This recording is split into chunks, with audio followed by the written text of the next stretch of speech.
friends, I'm Ashley and welcome to Darling Cottage Diary. This week we are picking back up our Spooky Estate series. We only have this week and next week left. I won't be posting Spooky Estate after Halloween. We'll be moving probably more into fall stuff and making cute little junk journal gift type of things.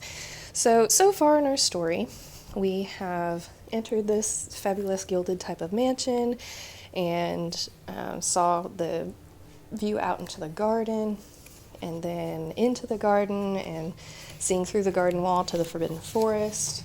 Then we moved into the library where we found a little splatter. It's a little nerve-wracking. And then we moved into the kitchen where we found some remains. And now I had so many people request a bedroom or a nursery, and I kind of combined those. I wanted to do one that looked like maybe the bedroom of a preteen girl, and I happened to find these sweet little washi tapes from the Washi Tape shop. They sent me these months ago, and somehow the tube, I guess, got misplaced because I found it and realized I hadn't opened it. So looking through them, this one looked the most like some things you would see in a Gilded Age little girl or, an older girl's room. And so as sweet as it is, I am going to make it a little bit sinister, but we'll definitely use these in some sweet projects come winter.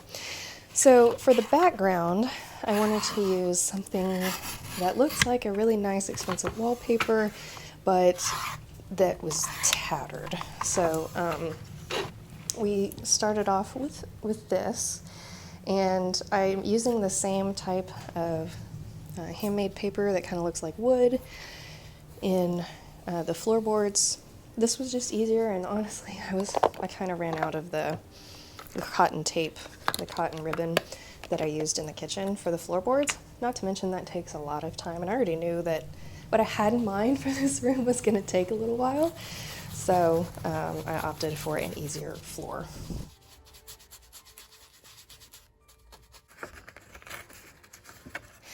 So to figure out, once I settled on the room, I was kind of having a hard time figuring out how to make it creepy other than just look dingy and forgotten, like somebody hadn't lived there in a while, because I don't like stories where kids are evil. Like I'm not into Rosemary's Baby. I also don't like when toys are evil either. I don't really like Chucky. There are a lot of those kind of stories that I just don't like. They don't fascinate me.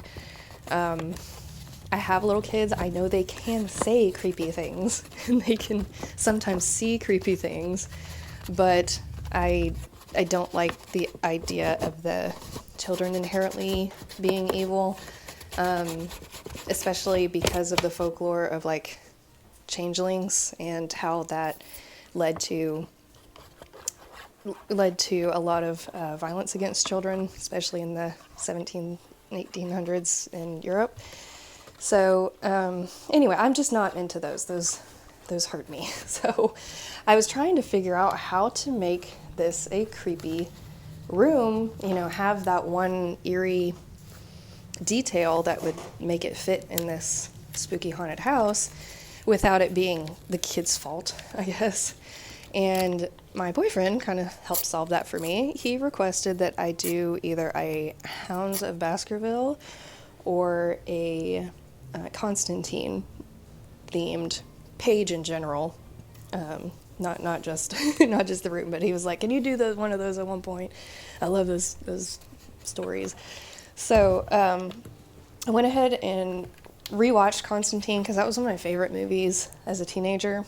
And if you don't know anything about it, the folklore and imagery is very heavily Catholic based, but a lot of the folklore kind of spans different types of religion and different types of beliefs in the unseen, beliefs in good and evil, but it uses a lot of Catholic imagery and names. So even if you're not Catholic, it's still a really good movie. And it's about this guy who can see these beings, and they're angels and demons in the show.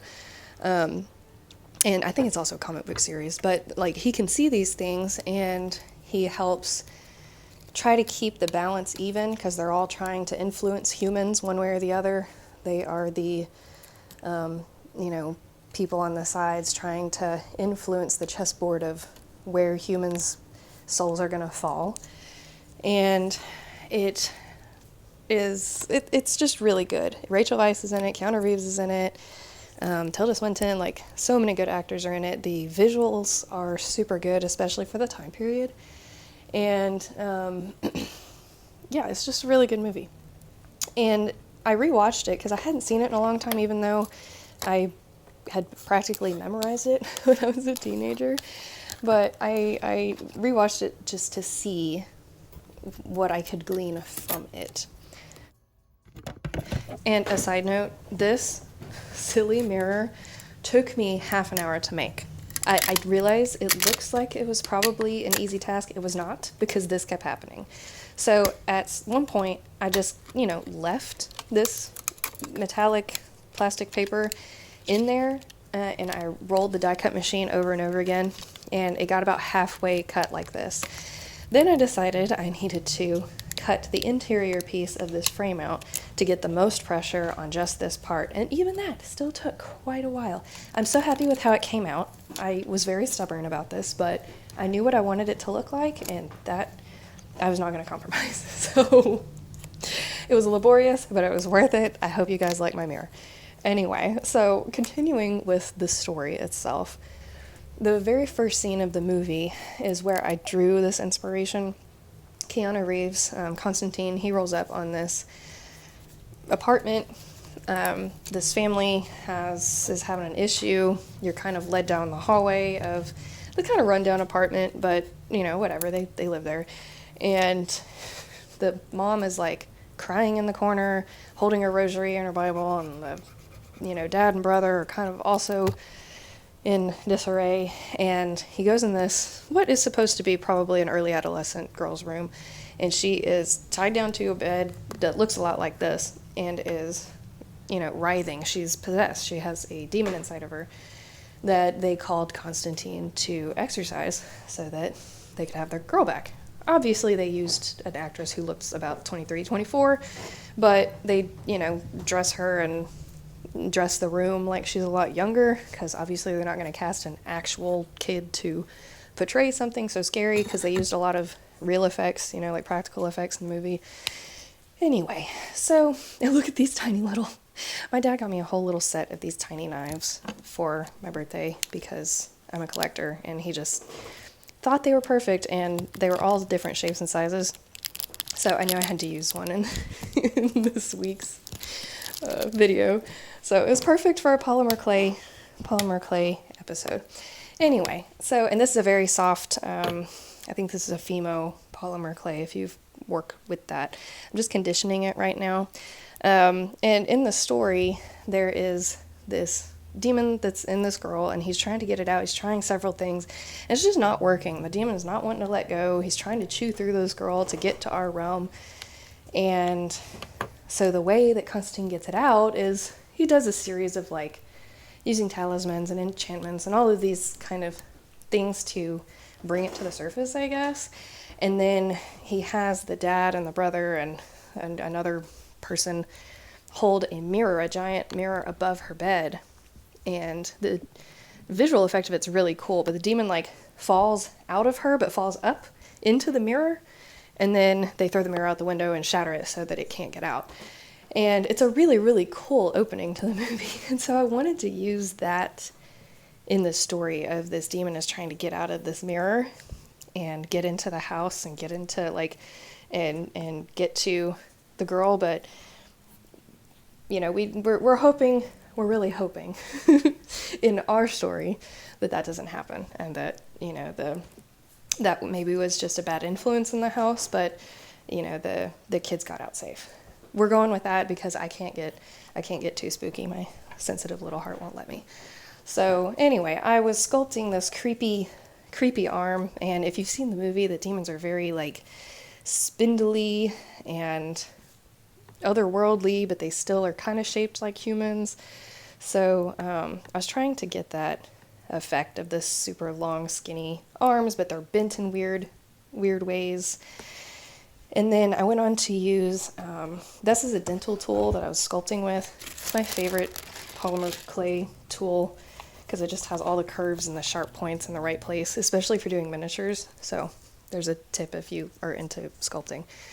And then I just brushed on some dry chalk pastels to give it some depth and to highlight some of the deeper grooves that I made.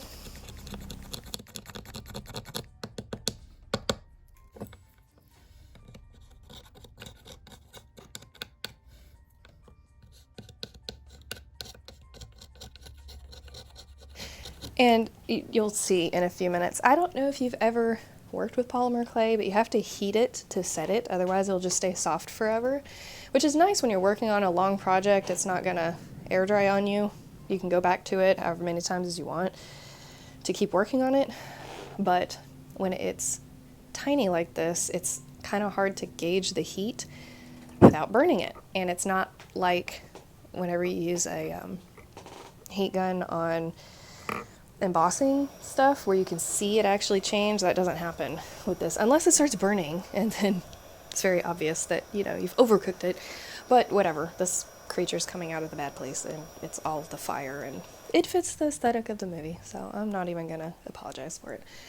So continuing with the thought of the story is like this creature's coming out of the mirror, and I wanted to play around with the rest of the wall hangings because the walls were still a little sparse. This sticker I made, or the set of stickers, I made from some Victorian ephemera for Ephemera Club a few months ago, and it struck me as so funny seeing, I found that tiger's face on a vintage postcard, and then I just found a lady who had her head turned the same way, and then I took her out digitally, and then I put the tiger in there digitally, and it just, I don't know, I did that with all those animals. So it was really fun combining and making the tigress freak out at this thing coming out of the wall. Kind of Harry Potter, nod to Harry Potter of the art on the walls reacting to the things that are happening in real time, but they're powerless to do anything about it. And speaking of Ephemera Club, I'm going to go ahead and thank mine, Kristen, Cindy, Abigail, Kathleen, Rebecca, Sasha, Patsy, Teresa, Effie, Kim, Emily, Carly, Carrie, LP, Crystal, Tracy, Britt, Rebecca, Alicia, Keisha, Kenna, Rachel, Denise, W, Jennifer, Ariel, and Rasha. And if you don't know what Ephemera Club is, it's just a way for you to support me if you want to, financially, so that I can keep making videos, and I also make you Happy Mail, so as a thank you. And we have Discord and things like that, so the lower tier you get digital Happy Mail that you can print out and use in your journals at your leisure, or you can do the higher tier, which is actual physical snail mail that I make or source from vintage places and send to you. It changes every month. I'm really bad at posting pictures or videos about what they look like. I do have a few in my shorts, my short videos, and I've mentioned them a lot in my longer videos, but I need to be better about just posting them straight on Patreon. Anyway, if you have any questions, you can check out the link in the description box. Otherwise, thank you for liking and subscribing. That supports me as well. Anyway, so back to what we're doing here. I wanted to add just a little bit of something. It just didn't feel finished, but I didn't want to put any more stickers on the walls. So I had this pink tool that I thought would be cute as just some little toile hanging around, maybe as a little mosquito net. And this is how it ended up.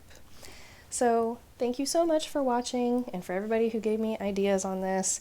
If you have any suggestions for the next type of series you would like to see come November, I'm totally open to suggestions. I have a few of my own thoughts cooking, but we shall see. Anyway, I hope you have a great week, and I will see you back next week. Thank you. Bye.